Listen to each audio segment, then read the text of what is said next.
Hello, everybody, and welcome to another episode of Jace Beleren Must Die. Now we're missing our goblin today, which either means this is going to be the most productive episode in terms of the characters getting shit done, or literally nothing is going to happen this episode. Like I was thinking about this on the lead up. I was like, I wonder how much I need to prep, if it's everything or literally nothing at all. I'm excited to find out. But before we get into it, yeah, TK is winging their way in an actual airplane and not some kind of is-it contraption to the D&D live event, which is this weekend. When are you heading out that way, Carlos? Is it all like last minute for you, or are you heading out? Yeah, tomorrow morning. So oh wow. Yeah, tomorrow afternoon. I think I get in, and then I don't know if I have time to go to a hotel, because I think the meet and greet thing is kind of early after, like, I don't know, like a little early-ish. Maybe? I'm not sure. So I might just go straight there, just drop my stuff off. But yeah. So when you travel to conventions or events, are you the kind of person that likes to get there normally, like really early, and go to the hotel and like unpack all your stuff and like chill out, or do you just like hit the ground running? So this is good. You're all right, cool. So this is good for you. Good. I was worried. Yeah, I was worried you're stressed out.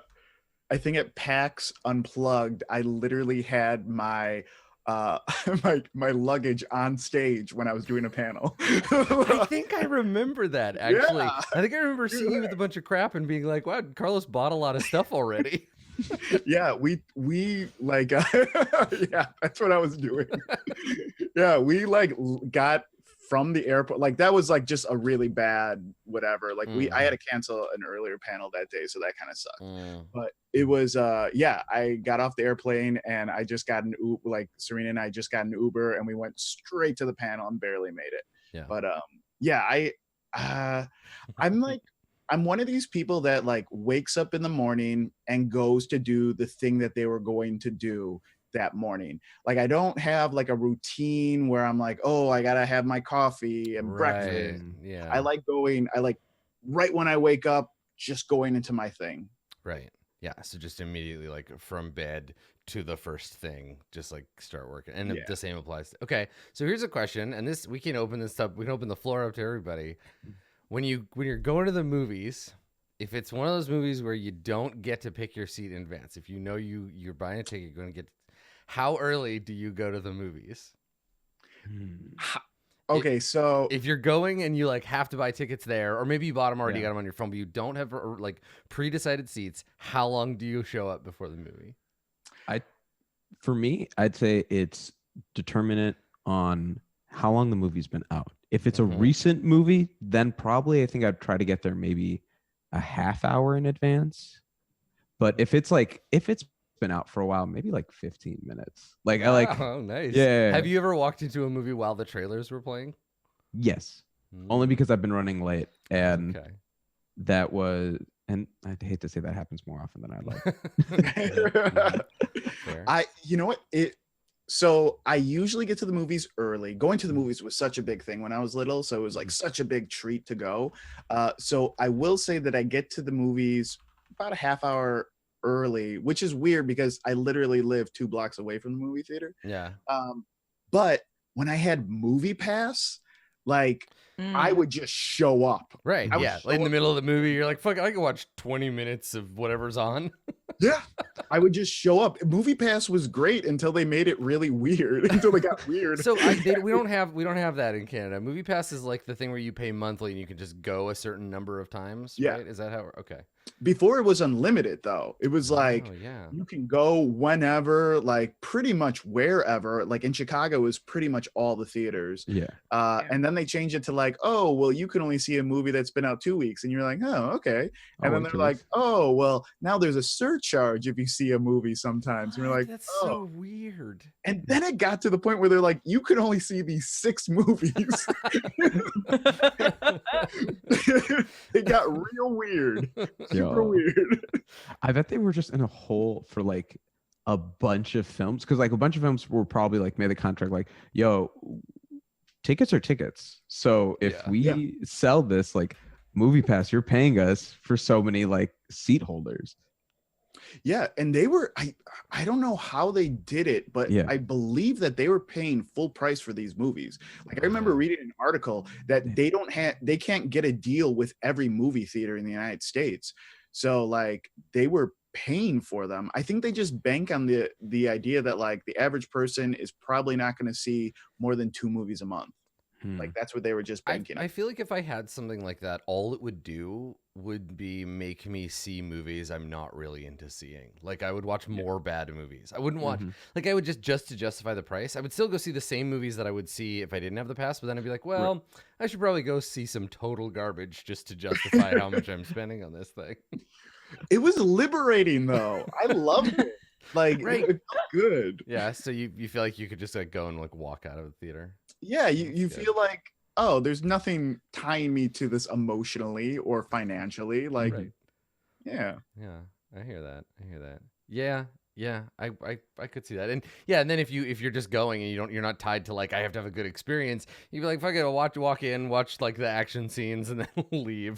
And it was more enjoyable because like I don't go see like big action movies usually. Like I'll see the Marvel stuff, but like I won't see like a Fast and the Furious in the theater. But if I had Movie Pass, like I definitely did see some like, and it was a lot more fun. Ooh, I have seen some terrible movies in the theater on purpose just because I love going to the theater so much. Like I watched every Underworld movie in the theater. Wow. Oh my god. Yep. Did they all come out in the theater? I thought. Yes, and they should not have. Some of those should definitely have been direct to DVD or whatever. Okay, that's what I thought. Yeah, no, they got worse and worse as they went on. Yeah, too many of the Resident Evil movies. Saw those. Oh in the my theater. god. Yeah, I forget those came out all in theater because like there's like 7 of them now, and they're all terrible. Except for the first one, but that's terrible in a different way. Rare. You know what? I think I combined both of those. Yeah, you should, and that's fair. That's totally, completely fair. Like you could intersperse scenes from all of them, and you would not know which one you were watching unless you could see Mila Jovovich or Kate Beckinsale. If those two characters, those two actresses are not in the scene, you'd be like, I think this is What are we watching? Can you press info real quick? It's like move, wiggle the mouse. Can you just... Okay, there we go. Oh yeah, cool. Royal Tenenbaums. What? Yeah, yeah, yeah. I'm an inveterate. Like, go to movies really early, or I get anxious about it. But that's not just movies. Like that's. Same. I will show up to the airport like 3 hours before my flight and just sit in the airport and be like, okay, good, I'm safe now. Instead of worrying about it, I waste a lot of time showing up early to things. I appreciate that though. Like, you know, I feel like there's a time, like certain times, like, I don't know, being rushed puts you in a headspace when you arrive places. I feel like. Yeah. It leads me into some bad movie going experiences though. Like for example, I went to not the most recent Predator remake, but the one before that, the like 2005 one with like that guy that looks like Clive Owen but isn't Clive Owen. Oh. What's that guy's name? Julian something maybe? Anyway. No, Adrian. Adrian, there, yeah. Is it Adrian? The guy that looks like Clive Owen but isn't. He's like slightly prettier than Clive Owen. Anyway, so I went to see that movie, and it was me and a friend, and we were going to meet another group of friends who had just finished having dinner, and they were going to meet us there. So we got there, and we got some seats, and it was me and my friend, and then in between us, there were like 5 seats we were holding for our friends who... didn't show up for the trailers, didn't show up for the first like 10 minutes of the movie, and then super drunk all came in and like pushed their way past to like, take these seats. And I was just like, I am going to light on fire. I'm just going to burst into flames and blow away like a cloud of dust. That happened to my sister and I. We went to go see Hamilton for her 18th birthday. And like I immediately like sat next to somebody, but the seat next to her was like empty, and Megan was like, I'm gonna get to see Hamilton and no one's gonna be sitting next to me. And I was like, okay, Megan. And then I was like, but you don't want to sit next to the people who come late to Hamilton. And wouldn't you know, after the opening number, drunk couple showed up and talked the whole time. Don't most theaters have like ushers for that kind of thing? Where like if it's a live performance, I feel like if you show up late, they're gonna be like, well, I guess instead of watching this thing, you're gonna have to suck it, get out of here. Like, well, they used to, and now they just smuggle you in during like us the shortest scene change. They're just like, go, go, go. Like you're evading mortar fire. Yeah. That's exactly it. Yeah, wow. Man, I don't know. I love going to the theater. I love going to the movies. I think there's something so special about like sitting in a room full of people experiencing the same media thing and not like doing anything else. But some people don't have that same veneration for the art that I do. Some people are like, I'm gonna show up to Predators 20 minutes late, wasted, to harass my friends. It's fine. What was your favorite movie experience? Do you remember? Oh God! So for me, it's this horrific roller coaster, because the best movie going experience I can remember is sitting in the theater for the first new Star Wars film ever made in the history of my being alive, and that moment between the 20th Century Fox fanfare and the first note of the Star Wars theme was the best moment ever. And as you can imagine, if you've ever seen The Phantom Menace, Oh yeah, it was like a plunge off a horrible emotional cliff almost immediately. So best and worst, one right after the other. Like I remember sitting in the theater being like, oh my God. And it was on opening night, of course, because I was a huge nerd. And I was just like, a new Star Wars movie. I'm so excited. And there's that and I'm sad about this because now 20th Century Fox doesn't own Star Wars. So you don't get that, like, the fanfare ends and there's a single musical, like there's a beat of silence. And then the trumpets come in and it's like, it was the best part. And then I had to watch The Phantom Menace. Yeah. What a side note to that one, I remember so I remember watching The Phantom Menace in theater that night, and I was like this, yeah, and then it like slowly went to what? And I remember the moment that I was like, F the Phantom Menace. Yeah. It was during the pod race when the two-headed announcer came out, and one of them spoke a different language, and the second one spoke like that famous announcer from like the 60s. I sound like Harry Carey, yeah. Yeah, it was something like that, and I was like, I remember doing that in the theater for a movie that I had waited all year to see. Well, you're a better and smarter person than me, Carlos, because it took me like I went and saw it 3 more times before I was like, wait a second, no, this is bad. This is really, like, it took me a long time to figure that out.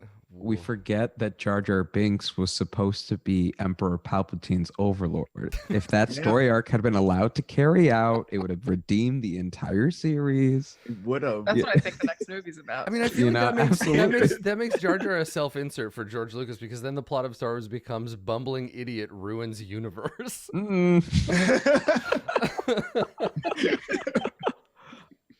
So like I saw all 3 midnight premieres of the Twilight movies in theaters. So wow, that's nice. Were there 3? There was 4 of them, right?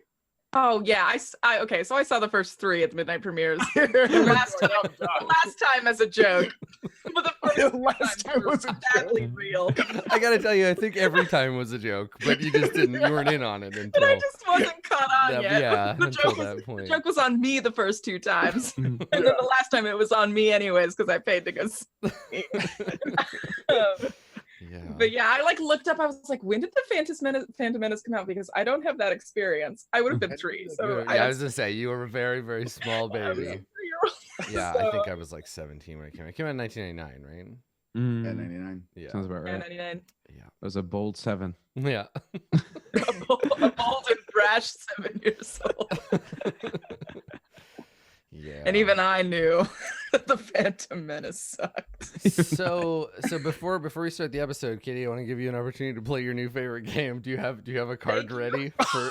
Yes. So tell us, Katie, tell us what led us to this moment. So I was asked to do this show, and I was like, I have like a rudimentary knowledge of Magic the Gathering. I played 3 times when I was in middle school, so I've got it. Mm-hmm. Yeah. It's fine. Yeah.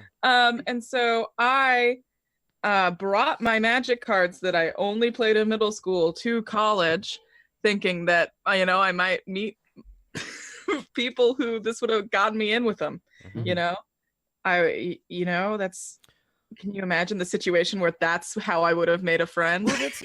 You say that, but that's honestly what my college experience was like. That's true. Yeah, I've said multiple times I do not know how to make friends without role playing games. If someone was like, "You can't play RPGs anymore," I'd be like, "Well, I guess I'm the Unabomber now. Like, I guess I just live in a weird shack.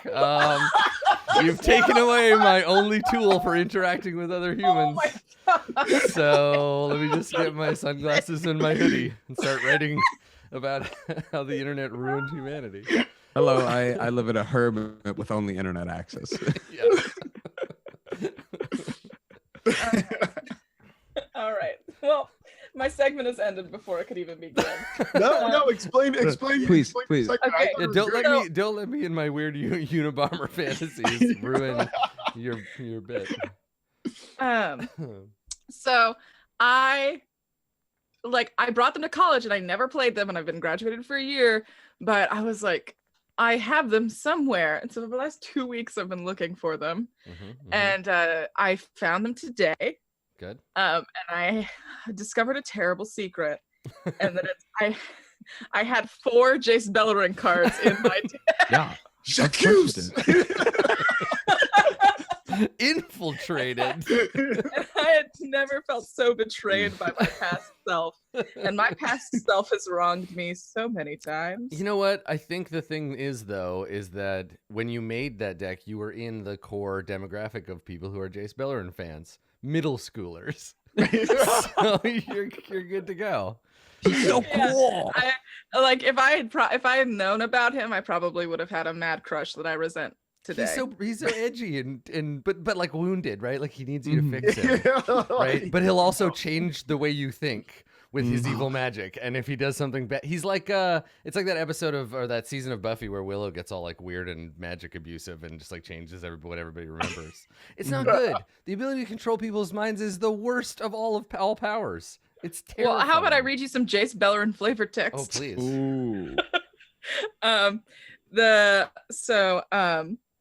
I'll start with the least edgelordy one.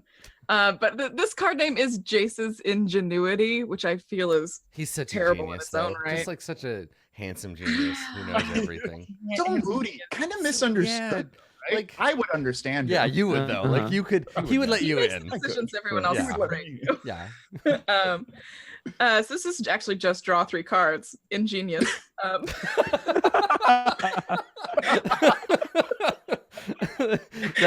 That's the ingenuity. What if I had 3 more cards than I have now? Boom. You're a genius. What a genius. Checkmate.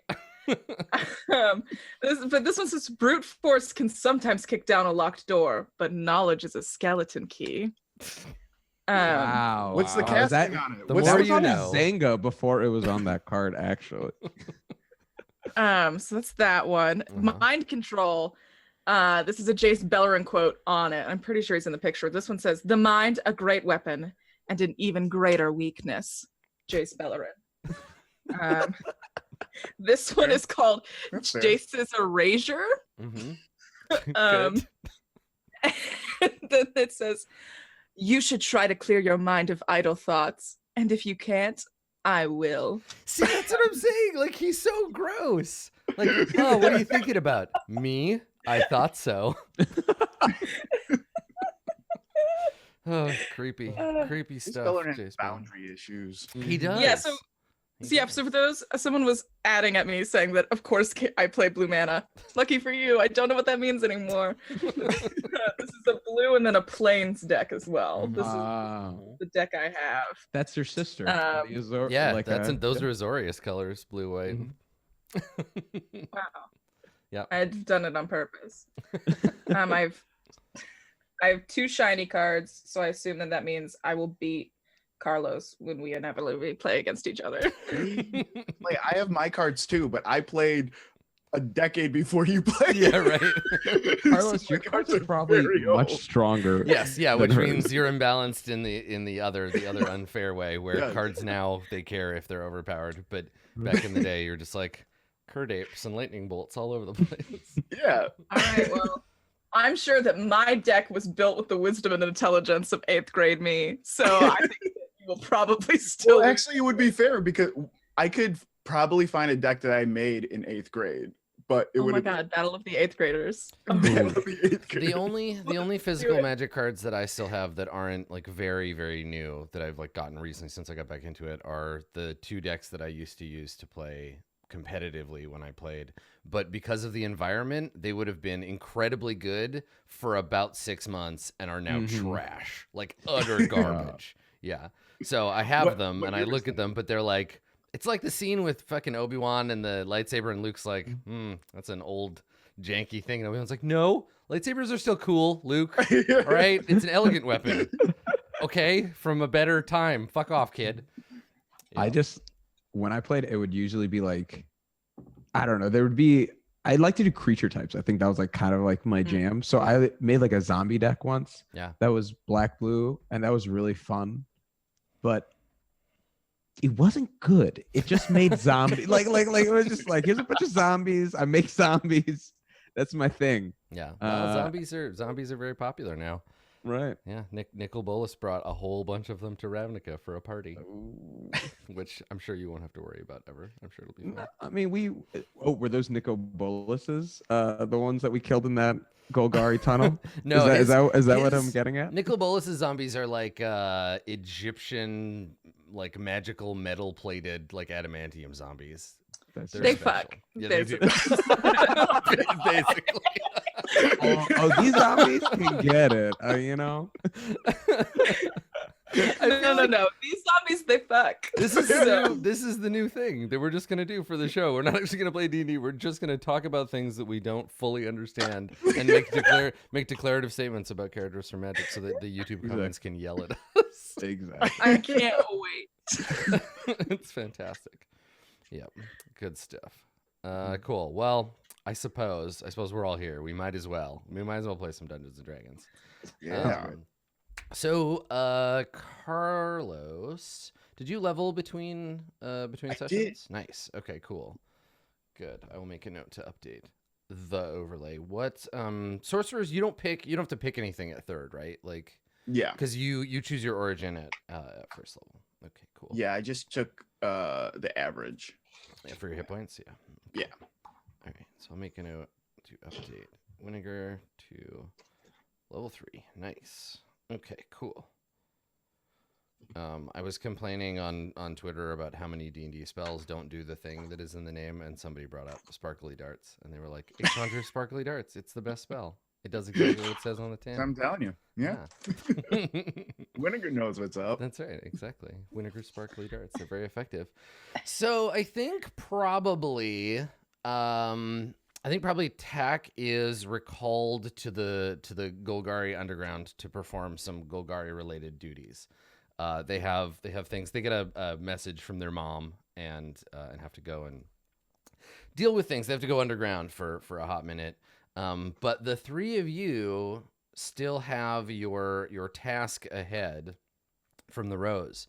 So where we left off last time, you were given a message, and like way faster than she usually gets back to you. Like normally there's some time where she's plotting about what to do, but your handler has sent you a message basically right away, like the next day after you reported in, saying that she needs you to get a hold of Wenzel. That Wenzel is priority information package number 1. Unfortunately, Wenzel's in jail now because they found his address on some murdered Azorius officers, and so then immediately went and have obtained him. I would yell at Tack right now, but that's right. Oh yeah, because it's super Tack's fault that happened. Says the woman who wrote on the wall with blood. Jace was here, I think. I'm not the one who wrote down the address to begin with. That's true. I'm not taking an ounce of blame. I'll take blame for many other things. Okay, all right, fair. Yeah. So I think that when we get our establishing shot for the episode, it is not necessarily it's not a shot where you guys are yet. We start with that same neighborhood where all the trouble has been going on, and we see the plaza. We probably see there it's raining today, and so there's this smoldering pile timbers and burnt stone where the shared like guild hall in the plaza used to be, and so we can see people sort of digging through that. We have Golgari like work crews, kind of like picking it apart, and looking for material that can be reused and resalvaged before it's rebuilt. And then we see an Azorius officer, and he's walking with his collar up, and he's got like a cap on to keep the rain off of him, and he's walking with a package under his arm. And then behind him there's another officer carrying a like a brush and a bucket, and they walk up to a post, and one of the officers pulls out a piece of paper from a folio, a parchment, puts it up on the post, and the other one dips the brush into the bucket and pastes over it, and they walk on, but the camera stays, and we see an image of a minotaur holding a lute, and it's like obviously kind of like a caricature-y like police sketch of this minotaur. So he looks much meaner, doesn't have that signature Torgor sparkle in his eyes, but we have this like angry looking minotaur holding a lute, and it says wanted for crimes against Ravnica, and like this unnamed minotaur, and there's like a reward of a significant number of Xenos for information leading to the arrest of the minotaur Torgor. And so we see this, but it is unnamed on the sheet though. Yeah, exactly. Okay, and then we crossfade from that cartoonish scowling image to Torgor's actual face. And the three of you are in the host in the shell. You can hear patrons outside, glasses clinking, kind of background restaurant noise. But you are in your private out of order karaoke room. And you have before you the note from the Rose saying that she wants you to obtain for her this Wenzel. What are you gonna do? How are you gonna make that happen? Crap. Do we think that she knows that means to break in somewhere? Does she still think that Wenzel is at his house? Well, I mean, she's got to know. If we know that Wenzel isn't at, his house, she's got to know. No, Torgor thinks Rose only knows what Rose knows because we tell Rose what we know, but Rose doesn't know until we know. Rose don't knows? Exactly. Oh, I feel like Rose has like, their hand on the pulse of Ravnica. Like the Rose knows what's going on. You're making her sound like Bo Jackson. Rose knows baseball. That's right. Rose knows football. Yeah, she's got her own breakfast cereal. Listen, you don't know about her. Maybe she does. Maybe she plays for the Ravnica. I wonder what the organized sports situation is in Ravnica. I'm gonna make a note to look it up. Adam, do you remember the cartoon, The All-Stars? Pro Stars? I sure Pro do. Stars. Wayne Yeah. Gretzky, Michael Jordan, Bo Jackson, they had their own cereal. Hell yeah, I do. I remember that That was shit. a good cartoon. I remember thinking like everything that they had was so awesome. Anyways, Anyway. you don't know what that is. Look it up. Anyways, gotta get back in character. Now I'm thinking about Pro Stars. Yeah, I know. Wait, so what do you think?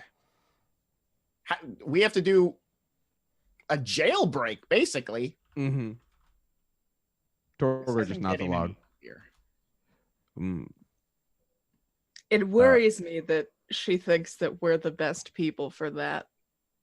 Well, Rode, your sister does work for the police.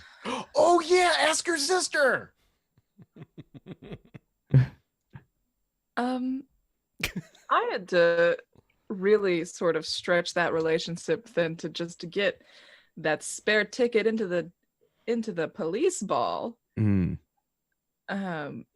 We'd have to answer a lot more questions than we feel comfortable with to kind of score that. I mean, if we can't find anything else, that's a really good last try. How about you? Distant relatives? Blackmail? Torgor's only family is in Rakdos Pits and or Boros clan. People don't like me.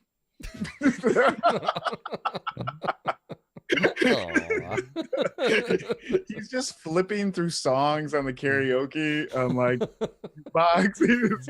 Everybody Hurts comes on for some reason. Yeah. That deep chord dun dun dun dun. Okay, so how do you think? So, are we actually talking about breaking Wenzel out? Or just breaking us in? Winnegar, it's like Torgor says it with like such conviction that like Winnegar is sold on that. Like, oh, that does sound like something. That does sound like a plan. That sounds like right. Where instead of it being a plan, it's just the tone of voice that would accompany a plan. Yeah. Yeah. And Winnegar just turns around. It's like, What do you mean? Get us in there? Well, we don't need to necessarily get Wenzel out. Wenzel could stay and we could just leave. So we get a body double and we find someone to replace Wenzel in his cell. Oh, that's actually a good idea. Wenzel is so boring and nondescript, and that no one's gonna notice. Right? No, he's like, oh my God, he's just another one of those is it guys. No offense. well, a little offense, but we'll talk about that later. I have some YouTube videos I can share on why that's wrong. Torgor knows, but Torgor also like yeah, no, that's a great idea, Torgor.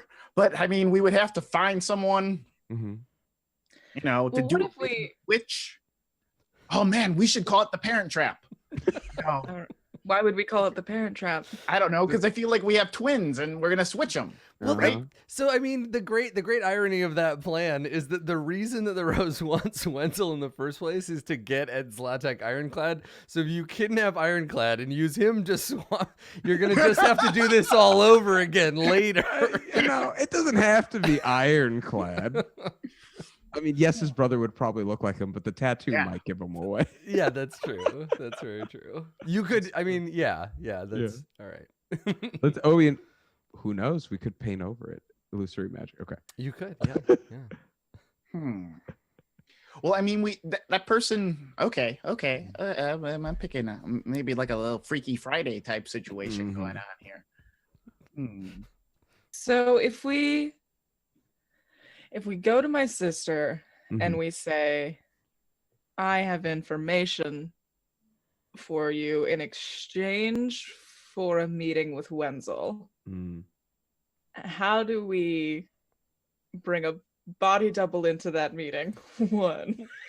Well, we have seen that Winnegar has the ability to disguise himself. So there is, as Torgor said, magic is an option. You would have to then be captured if you were gonna.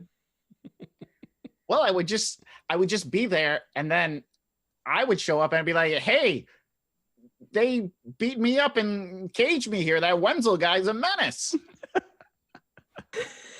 Actually, a classic trading places scenario. Or Torgor suggests we leave, and the moment we get outside the prison, Wenzel runs in another direction.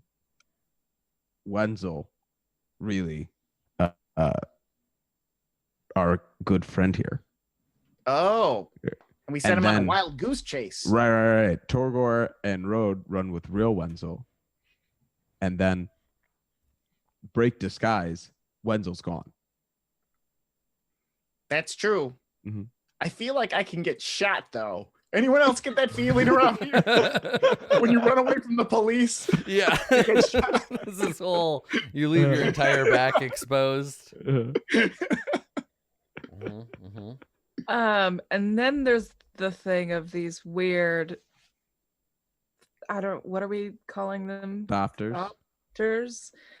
We have no idea to what degree they can see through magic. Oh yeah, wow, I didn't even think about that. Oh. Guys, we should have more discussions like this. I feel like this is good. If Torgor feels yeah. oddly very productive. Yeah. No one's We're been getting- killed yet. Guys, I don't know We're what it writing is. things down on a whiteboard. It's it's so good.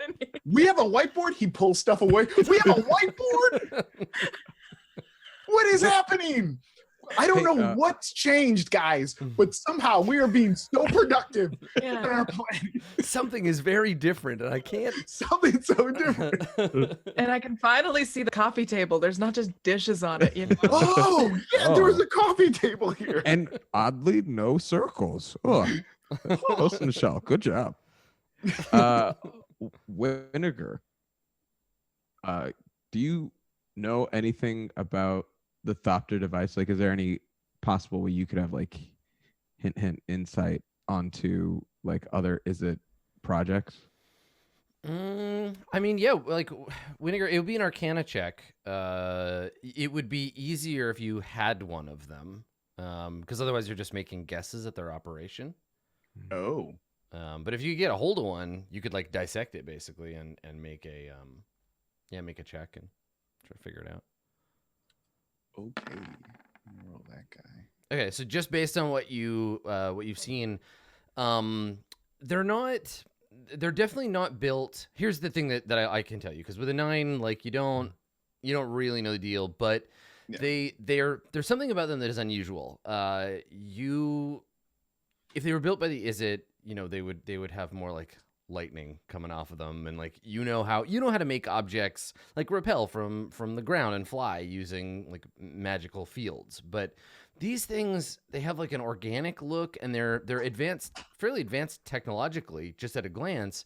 But the Azorius, like that's not their thing. They don't know how to make stuff like that. And I imagine you've been like kind of away from your peers in the league for a while, but there's probably people there who are having this very same conversation. Like, how the hell did the Azorius get these? Where are they from? What is their deal? Oh, wow. But for you, yeah, at a glance, they're impressive, and more impressive than a guild like the Azorius Senate should have. Okay. So I relay that to them. And I'd say, like, I mean, without actually having one to, take apart, and like see how they work, wouldn't be able to tell you what they're sending, what they're getting, and what they can do, what their actual capabilities are. We could try to, grab one. I personally would love to take one apart, guys. I don't know if they have some type of like tracking system where they'd be able to find us if we have it, or, maybe we can take one and take it back to Wenzel's place. He's got a lot of equipment there that we can take it apart. He does, And yeah. Worst comes to worst, we just run. And say, Torgor says this is okay. Road? Man, not to be the voice of reason, because that's not fun. Are we sure that that's a necessary step into completing what the Rose wants? Could be fun side project. It could be like a quest that we do on the side, like a quaside. Oh, guys, I got it, a quaside, right? Yeah, like one of those ones where they drizzle the chocolate on it. Yeah. Tasty. Yeah, I mean that definitely, like, this could be the gang tries to capture an ornithopter episode if you want it to be. Because having one. And this is a Vinegar insight here. Having one and being able to take it apart and doing so in a fairly well furnished lab, which Wenzel had, which is basically off limits. Like, it wouldn't have been looted because Tack did such a good job scaring Nerm off or whatever, right? So it's been mostly left alone. So if you wanted to go and take it apart and do that, that would be great. But also, Vinegar, personally for you, having some kind of like insight into how these things work and being able to, like, I don't know, publish a paper about it or host a lecture or whatever, that'd be pretty good for your Izzet League renown. So definitely something that would be valuable to you personally. Might not be the smartest move across the board because of the aforementioned potential tracking devices, but if you could pull it off, you would definitely gain some fictional and mechanical renown in the Izzet League. Yeah. Have we seen the wanted posters? No, not yet. No, Not yet. gotcha. So we could, like, Would you just stand on the rooftop in the night with a net and then just throw it at the right time? Oh, I don't we would have to commit a crime for sure. You probably would have to commit a crime. Yeah. or we could. Oh well, do they? Oh, we'd Have have we to seen them- lure it in with a crime first. Are Sorry, they? I'm Are they just- like? Oh yeah. Are they like patrolling at all? Like, can I make could I like just investigate to see if I've like noticed them or like if they only show up at certain times? Yeah. You can make like a retroactive, like I might have been paying attention to this role. Yeah, be investigate, sure. Okay, cool. Yeah, they seem to they basically function in two ways. One, they'll be with another group of Azorius, so it'll be like a law mage, an arrestor, and one of these ornithopters. But you did notice them performing security passes like on their own, like kind of just wandering around the district. Well, I relay that to them. Like, Torgor remembers when leaving the burning party that the Thopters, one, would follow some cops, but also would just patrol. And we could just lure one that's patrolling into an alley with a fake crime of, oh no, look at this mage beating up this poor Minotaur. And in that moment, steal it. I'm on board. This sounds foolproof. And it's intriguing because in no way would Torgor lose a fight to win. Yeah, no way. It'd be impossible. That seems to be the loosest part of the entire plan. Like, Ornithopter figures that out. It's intrigued by this illusion.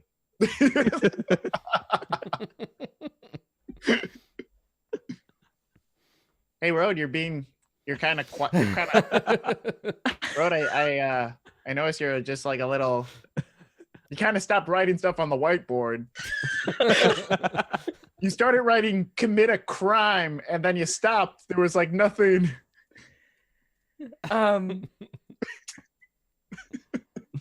Yeah, I'm without words for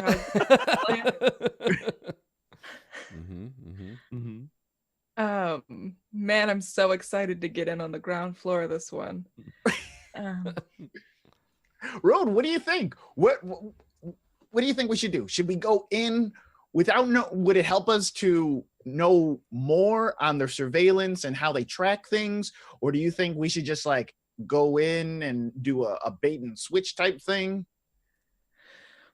Well, we can do the Thopter thing in hopes that we would be able to find out if there's a way that we can evade them as we can continue to do less than above board practices, I think, for the next while. So I guess I'm in is what I'm trying to say. Though It just doesn't seem like you're excited about it though.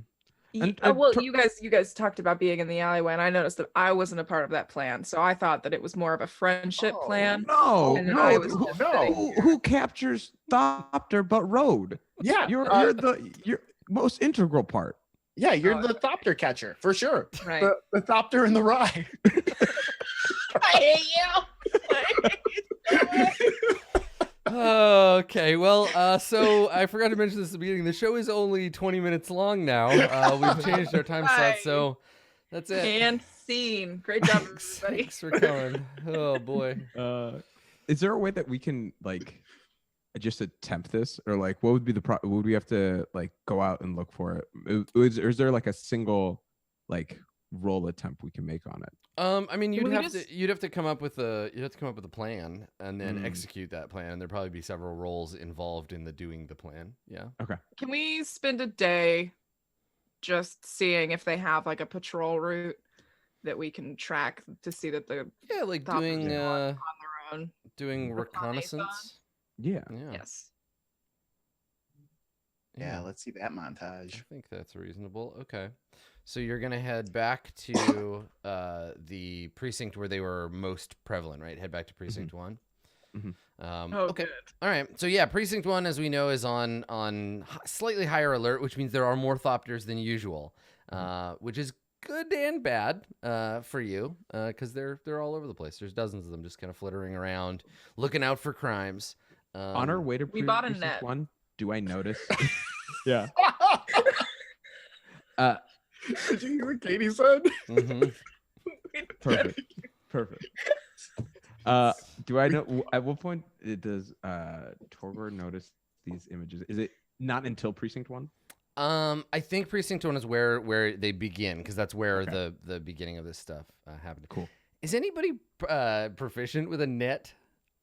I think maybe Is there net monks. proficiency? There is a net proficiency. Is it really? Yeah, I think didn't know Torgor. It's a weapon, so I think Torgor Yeah. can use it by default. Heck yeah. Yeah, Heck yeah. it's a martial weapon. Yeah, net. Starts twirling Oh, then like I spinning it on one Might finger. be able. No, probably not. Huh? Yeah. So at least Torgor is. We know that. Ugh. Well, is it a simple weapon? No, it's a not. martial weapon. Yeah. But it's the simplest you can get. God damn it! Now I have You a guys beetle make- hook you guys are and a making net. jokes. Do you know how many bugs I'm gonna catch? Yeah. You guys make jokes, but there are a lot of scared butterflies out there. Very trembling.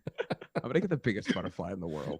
I mean, this is like the kind of net you could use to catch a person, not like a long stick with a circle on the end. Like, No, it's just a Though- long stick with a circle on the end. That's person-sized. One. though Yeah. actually, the thopters are about like human head size, so that kind of net actually might work. Yeah, heck yeah. Yeah, I That's think. what we bought. Yeah, I think that could be fine. All right. How much does a net cost? Somebody has money, right? Oh yeah. Yeah. Yeah. This isn't Bro, going to be you- one of those we all have to go to work for a week to afford this goofy plan. No. I don't understand why we have to buy the most expensive net, guys. No. Torgor is Big not gonna argument. get a poor quality net. All right. It needs to be sturdy, ideally made of maple.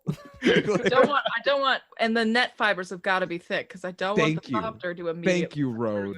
Getting in a big argument about operations budget in the middle of the MEC. Like, no, we can't We're just, afford like, the in a nice net. Sporting goods. Yeah. Just I'll spend 2 gold. Is that a reasonable price for a nice? I don't know how much a net costs. I can't find it in the equipment list, but I'm sure that two Xenos will cover. Mhm. I pitch in another 2 so we can get the next. Nice. Tear up Yeah. on that net. Okay. Yeah, I want the iPhone X of nets. Nets. Okay. Here we Oh go. no, Road! Put it in selfie mode. Put it on your own head. Here it's we also go. a functional selfie stick, which is why Road It bought is. it. That's true. Let's see. It is only 1 Xeno for a net. Oh, we buy the 4 Xeno net. Yeah. Well, we would want. Well, actually, no. This actually makes sense because we would want it to be strong. Like the fibers can't be. Like the fibers need to be some type of Alright. like So you're metal, in, right? you know what? We're gonna just roll with it. You're in the like sporting goods store. This is like more questions about sports.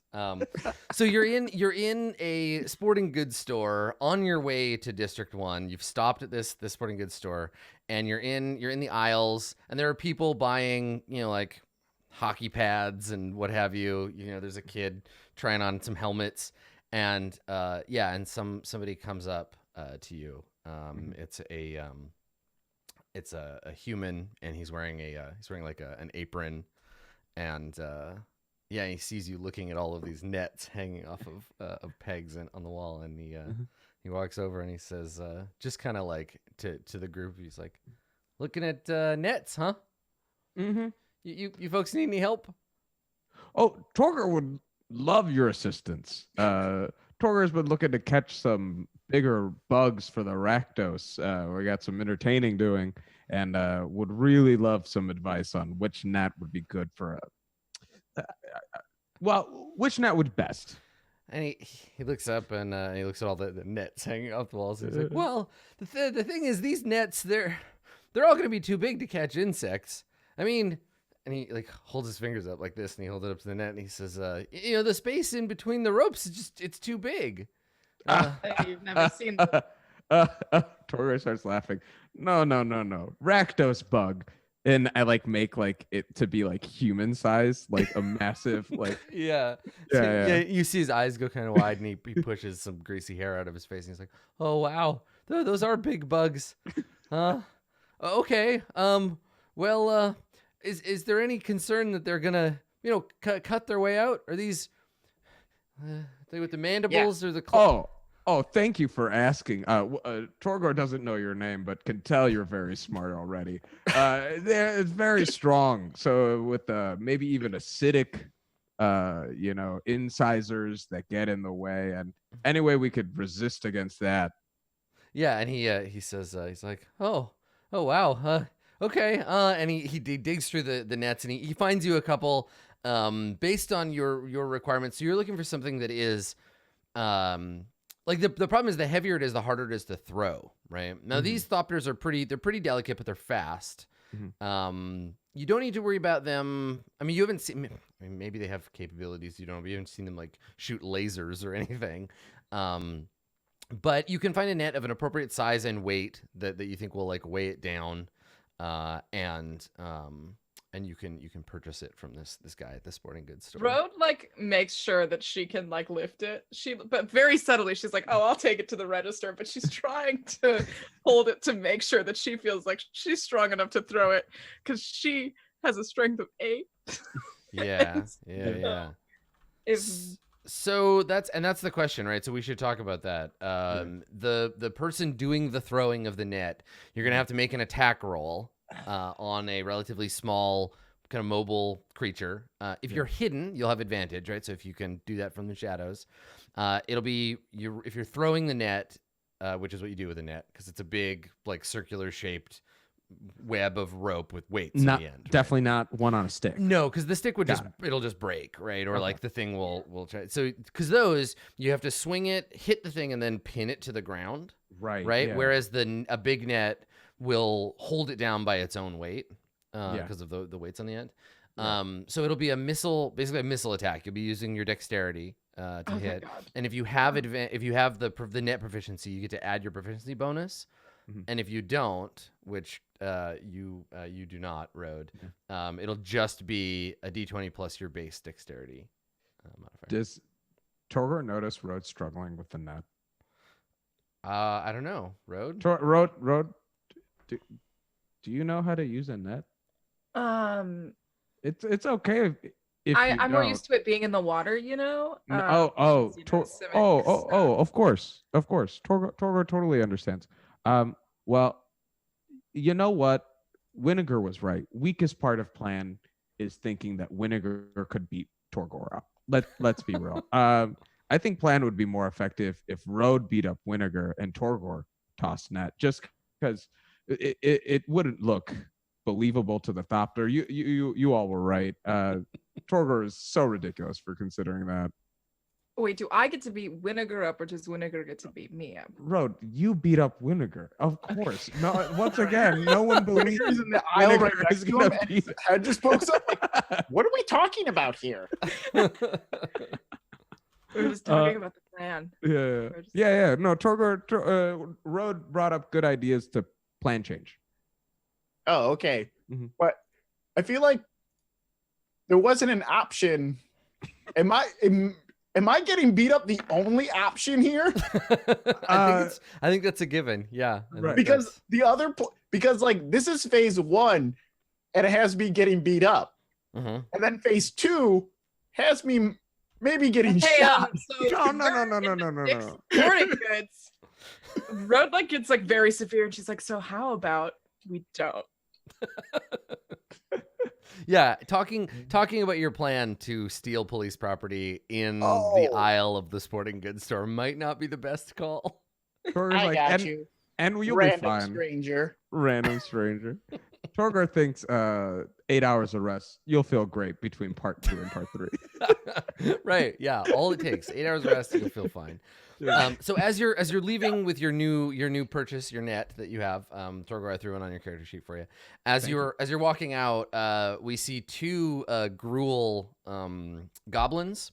They have like, one has a big mohawk, the other one has like spiked armor, and they're both taking turns hitting each other in the head with like lacrosse sticks to test out the helmets and the sticks that they want to buy. So we just see these goblins just like wailing on each other and giggling in the background as you walk out and back into the city. So are you making any effort to conceal this net, Torgor? Or are you just walking down the street? Yeah, so you've tucked it away. It's my shopping bag that I got from the store. This is Precinct 1. This is like a nice like. You're headed that way, yeah. Yeah. Oh, so this is a not a lot of sporting goods stores in Precinct 1. Yeah. Got it. Yeah, we also bought like a basketball.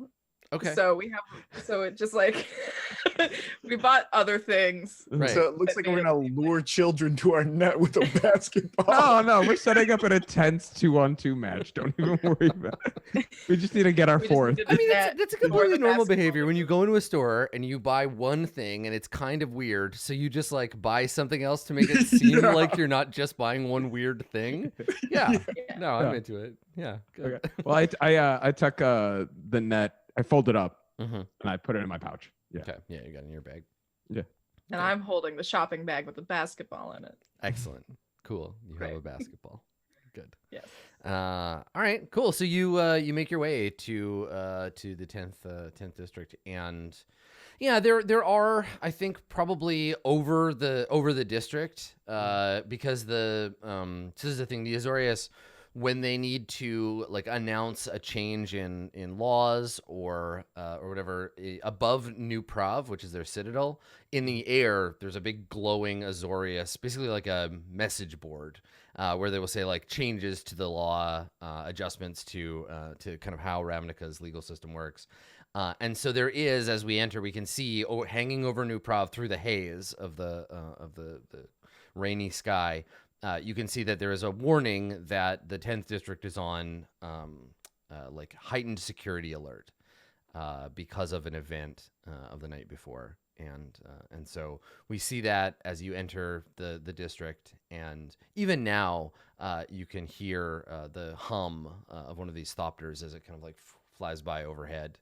And they're kind of all over the place, right? It's not like you're not infested by them. If you stand on a street corner and you wait long enough, 5 or 6 minutes will go by and then you'll see one. And so they're kind of making passes around the district, making sure that everything is going okay. How high do they fly? Like, are they like rooftop level? Are they just like a foot or two above everybody's heads? So they have to fly pretty low, just because of the like Ravnica's atmosphere is pretty like it's rainy all the time. There's rain and fog and mist, so they can't just like fly up above and like get a real good overhead view. Plus, there's a lot of layered buildings, so if they want to be able to keep track of the streets, they have to be down low because there's a lot of cover from above in a lot of places where there's like Plaza East, and then kind of like south of the Vizcopa Bank, there's like clusters of buildings, so they have to stay pretty low. Okay. Okay, Man. well, we should take a look around to see what would be like one of the most secluded places that we can lure one of these guys to and set up shop. If we could find an alley to almost draw them off of, Torgor can stand on roof of building and cover under ledge to throw net onto Thopter. That's true, yeah. Can I roll like an investigation? Yeah, Or- you want to just like take a walk through the district, looking for somewhere suitable for a Thopter ambush. Yeah. Okay. Can we help them? Yeah. You can do it with advantage for sure. Cool. Good. That's good. You got a 13. Okay. So tell me about what kinds of things does this ambush site need? You want somewhere that Torgor can be up above, right? So some like a roof or a balcony that he can climb up onto. Yeah. You want it to be kind of off the main streets, right? Like an alley or a side street. Or just an alley that peels off a main street that could be like entice it to go down. Okay. Or like in an alternative, if there is just a Thopter that already patrols through an alley that we wouldn't have to seduce into one, would be really great. I love that that's the word that you chose. Like you're gonna put a sexy dress on the Thopter and like, your fake Thopter and be like, "Ooh, come check out this alley." Oh, that's what the basketball is for. Got it. Okay. Oh yeah. Perfect. Good. I'm gonna make it look like a Thopter, and then I'm gonna lure it in. Yeah. Okay. Yeah. All right. Yeah.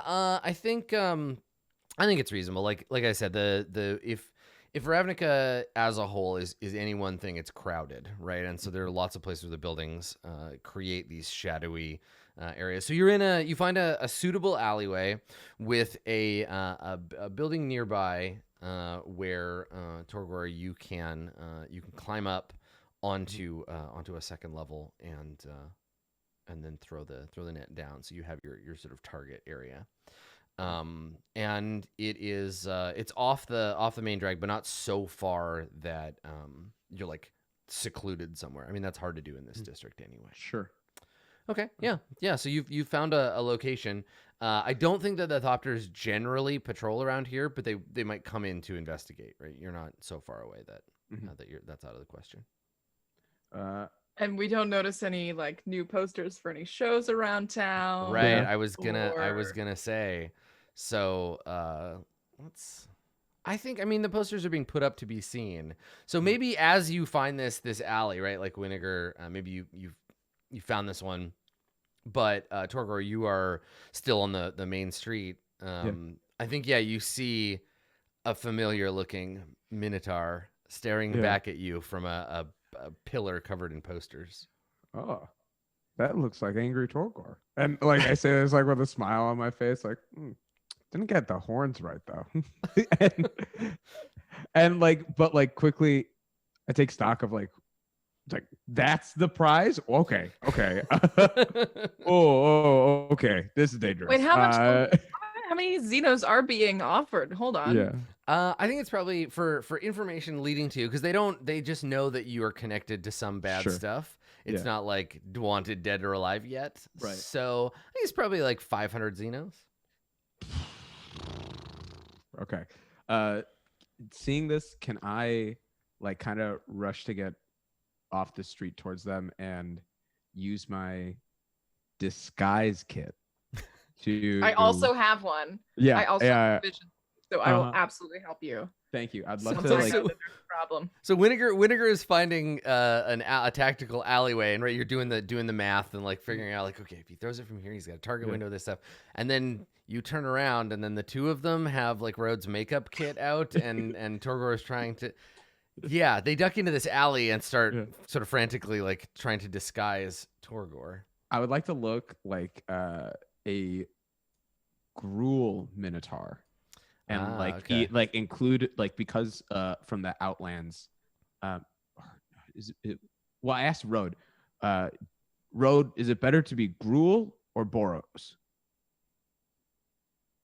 Nobody cares about the Gruul, so I'd probably say that one.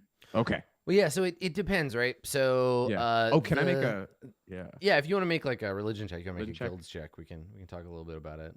That'd be dope. Sorry, I was like, I ran a Gruul one shot. Did you? Once. Nice. Yes, Gruul rules. oh hell yeah. Very How many consistent. buildings got knocked over? Yeah. All of them. 15's good. Yeah. Okay. So Torgor, here's the thing. Like Boros would be a harder costume because you would have to have like they really like their pomp and ceremony, right? Like they all have like special hats and helmets they wear, and they all wear like the red togas, and like to look like a Boros, you would need the right costume. If you just throw some like dirt on yourself and try to look grimy, you could pass as a Gruul. But the Azorius, the Gruul are their second least favorite guild after the Rakdos, so it's only one step back for you. That's good, because I also, while looking over my character sheet, saw that I have a flute.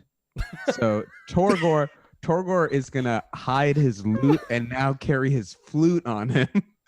It's like, no, I'm a Minotaur. Right, I'm not Torgor the lute playing Rakdos. I'm Gortor the Gruul playing. The flute playing Gruul. Yeah, perfect. Good. That's I'm like craft kind of like a shawl to like wrap over myself because I'm coming up from the Gruul area, so like the hot lands. I add like another layer of eyebrow hair to make the eyebrows look insane. Okay, so Torgor's like Full feature piece. let's see how good this disguise is. So one of you can roll with advantage. Whoever is taking the lead on. It's Do I probably just you press- must have a higher charisma than me, so you can go ahead and do that with. Do I just press disguise kit? Yeah, if it's in your proficiencies, rather than your equipment. There's two places that you'll find it.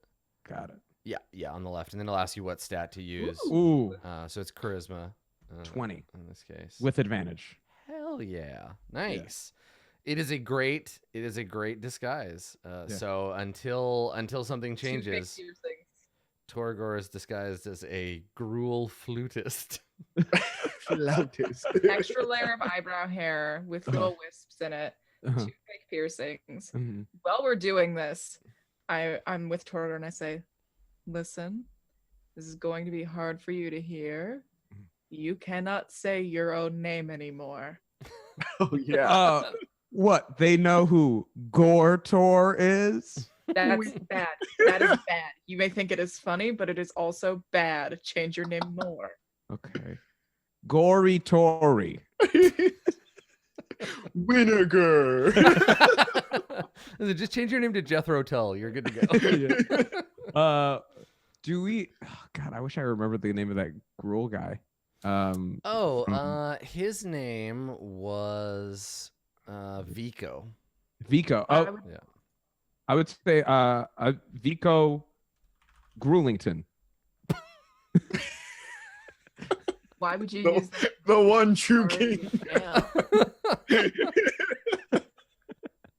Yeah. No, just Vico. Vico then. I don't know. Yeah. Gruul don't.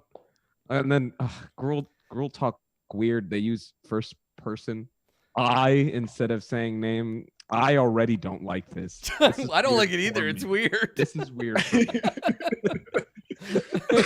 So wait, is the plan for Torgor, who is a wanted person, Yes. to disguise himself as another wanted person? That's exactly what Rose in the middle of.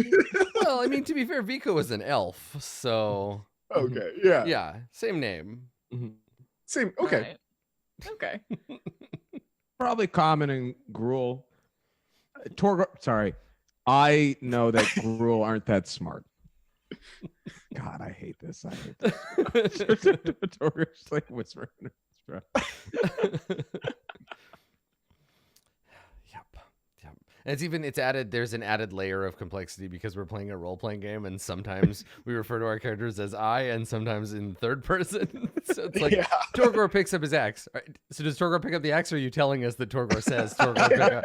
I don't. I'm very okay. Sure. All right. So Torgor is pretending to be a Gruul flautist named Vico. You have a fairly convincing disguise, which is nice. I have a question. Yeah. Is it really common for Rakdos people to be like, yeah, whatever, I'm wanted by the law?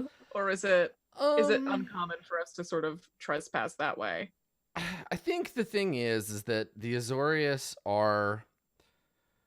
they're a guild and they're the law, and their guild business is to uphold the law, but it's not like anyone elected them to be in that position. Like the Guildpact and like all of that is just like, this is your job. In the same way it's the Golgari's job to like provide basic food for everybody. So most people grudgingly accept it, but I imagine that there's a lot more like, you're not my guild, you can't tell me what to do.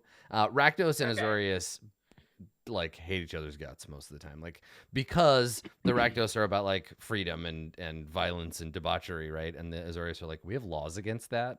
So it's common for Rakdos, common for Gruul, less common for like Simic, or is it? But Yeah, because I'm sure like the two goody two shoes, which are Road and Winnegar, are like, oh no, oh my god, one of us is wanted by the law. it sort of depends, because you both belong to like mad science guilds too, right? The Azorius also have laws about like taking a man's head off and replacing it with an entire squid, or Yeah, but that's for science. So. right, or creating a device that can cause an electrical explosion a block wide. Like they have laws against that too, but usually the Rakdos will respond more directly and more violently when they're trying to be arrested, whereas y'all bribe people and what have you. So yeah, so it is unusual, but maybe not that unusual because the law is a bit different in Ravnica than we would think of it as in real life. Cool. Yeah. Okay. I like Torgar still, like, while in precinct, like the precinct that we are in, Yeah. like in this space, definitely, while there is a picture of a lute playing Minotaur around, I, Vico, the flautist, am totally safe now. Perfect. Good. You're like James Galway, as if Yeah. James Galway were a giant cow man. I'm so ready. It's perfect. Okay, so your flute, Torgor, is it a flute in the modern sense, in that it is like played sideways with things, or is it more like a big recorder? Or I would, you know what? Actually, I think it's another like horn. I think it's like a horned flute that is almost played like a clarinet. Yeah, but it's made out of bone, cool, like a horn. Yeah. Cool. Magic trivia: bone flute is a magic card. It's not a very good magic card, but it exists. Well, thank goodness my internet. Yeah, I was gonna say I'm gonna look it up. That's going in. That's going in the file. Let's see, bone flute. Yep, there it is. There's the bone recorder one. There's the bone flute. Cool. Oh, it's exactly that, actually. Right? Actually, that's exactly the flute that I have. Now I want to look it up. Okay, I'll put it on the. I'm also looking it up. Yeah, I'll put it into Roll20 so we can see. Oh no, I didn't put Magic the Gathering app. Oh no! Oh, no! Oh, I had save search off. All right, here we go. So here's the there is the bone flute in question. And there it is. There's also a. Did you guys see the spooky one that's of like the scary man playing the bone flute? Oh, like yeah. the angel one? Yeah. Yes. I like So that there it one. is. 2 and tap. All creatures get -1/-0 till end of turn. The bone flute is not very good, but it looks cool, and Good now call. Torgor has one. Nice. Yeah, so what that translates to is all of our enemies are going to get disadvantage while Torgor is holding this weapon. So. I mean, maybe we could start playing that game somewhere. Extreme genius Jace Beleren draws 3 cards. I'm so fucking smart. All right, so you got your See, with this card, it started with 2. I wanted to draw 2. Most people would be satisfied with 2 cards. But then I thought, hey, more cards, right? Boom. What So a I genius. said, I like how, Carlos, I like how your version of Jace Beleren is one of the Sopranos. Like, oh yeah. wait, I'm casting some blue magic over here. What are you doing? Come on. Come on, I'm Jace Beleren. Come on. No, Jace Beleren is played by Tony Danza in my world. Who's the boss? It's me, Jace. Hey, Angela, it's me, Jace Beleren. Good. I'm into it. Perfect. Okay. Yep. Stable genius, Jace Beleren, played by Tony Danza, draws 3 cards because he's so smart. Cool. All right. So you have a location. You have your disguise. How are you going to lure this Thopter into range? What is the plan, Thopter wise? I believe there was a plan that involved Winnegar getting beat up. Is that still on the table? I think it's still on the table. When isn't it? Is my question. Okay. I mean, I guess, yeah. Road feels bad. That seems pretty easy. So what? How are we gonna get this fight to be like a draw? So maybe if you cast some magic. I could go to the rooftop. Yeah. And look out for when the Thopter's coming and yell down to you both, Rod and Winnegar, on when to like begin fighting. If I see. Yeah. Mm-hmm. Do you think if I shout, "Please don't kill me," very, very loud, that'll do anything? I think Winnegar has to shout it. I'll be honest. I really think Okay. I have to Winnegar shout needs it? yeah. Okay. I mean, could one of you just go up to one of those things and just say that you saw something in that alley? And No, then like But then yeah, but do you I would have to be there Well, within that, right? Torgor Like, has to be on the rooftop, Yeah, and then Torgo I have needs to to be ready. Yeah. beat you up. So then there's no fourth person. oh, but I mean, does it have to like does a person even have to be down there? Can we just say like it would do an investigation? You just get it real quick as soon as it like turned the corner and went down. well, okay. Why hey, I mean, how about I shout? Mhm. I'll go stand by where it would be, and then I'll shout, and then you cast some sort of like magic. yeah. Oh, like a magic So it's- thing. Okay, Mhm. Yeah, I can like do that. like a spectacle that gives sort of an affirmation to the Thopter Right. that like, oh, there is something down there. My future wife or someone who's gonna do dangerous crimes. Maybe something sparkly and dart like. Oh, or I could set a trash can on fire. You could. That's true. Oh, that's something Tack would do. That's nice. I like Trash that. fire. Trash fire. Okay, so the plan is to light a garbage, like some kind of garbage bin on fire. A useful plan. So ignite a fire in there, and then what? Just like shout like there's a fire in the alley, and like try to get a Thopter's attention, so it'll go check it out. Yeah, we wait, could- so I can start a fire. Just Winnegar, you did such a good job with that performance in the caves. Maybe you should try to convey a really powerful performance to the Thopter. Mm. Oh, I can do that, guys. Oh. I can And then- definitely do that. Okay, because I don't feel like I would be very good at that. Oh, Torgor. I would be great at it, but I don't think I should be on any Thopter cameras.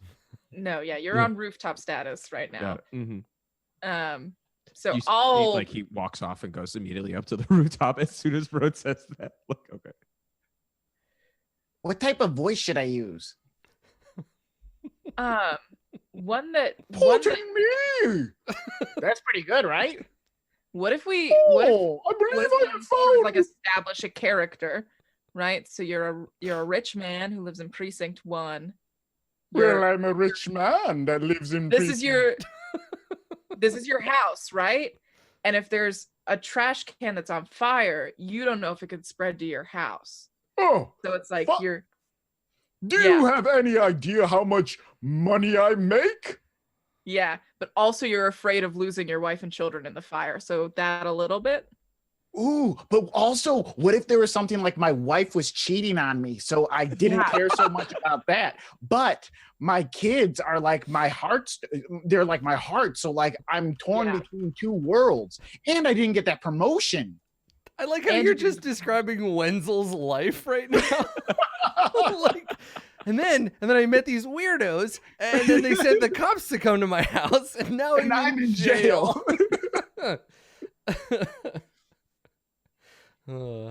Okay, I'm just gonna do it. I'm just gonna improvise as soon as I get up there. All right. Zip. Also, can you stop? I was very happy to find out that while you were making this plan, there's a magic card called Garbage Fire. Oh, God. Yes. Yeah, I just put it on the map. Oh my god. Oh wow, and it's me in the photo. It's Garbage me in the Fire. photo. Yep. Oh my God. So there you go. That is glorious. That's good stuff. So, I guess walk me through the steps of this plan, and then we'll execute. Torgor goes up to the rooftop and like hides under the ledge, but readies the net. Mm-hmm. Winnegar is gonna go find an ornithopter. Not really say it around a group of people. Looking for one that's kind of like, milling about to tell it about this. Right, like fire. a solitary patrol. Yeah. One that's just on its own. Okay, cool. All right, so you head out that way. Torgor, you're attempting to stay hidden on the roof, right? Mm-hmm. Yeah. Okay, so let's get a stealth roll from you. Stealth. Got it. Okay. So you got a 7 Mm-hmm. for stealth. So not great. Not great. If it goes searching for you. Right. Just don't give it a reason to do that. Mhm. Okay. Cool.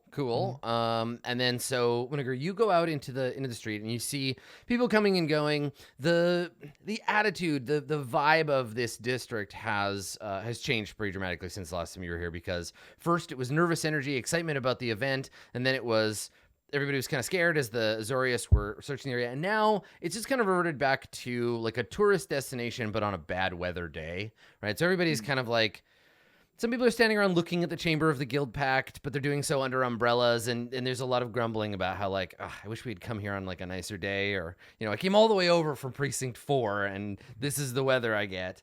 A lot of grumbling about the weather, despite it being basically omnipresent.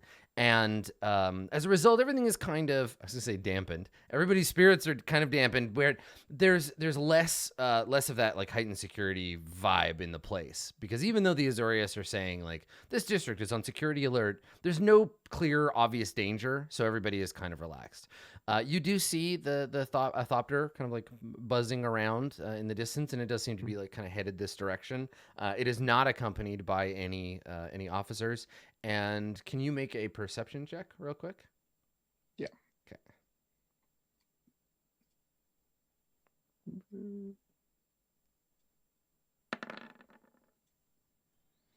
Okay, yeah, 12. All right. So, you don't see really any other Azorius in this area either.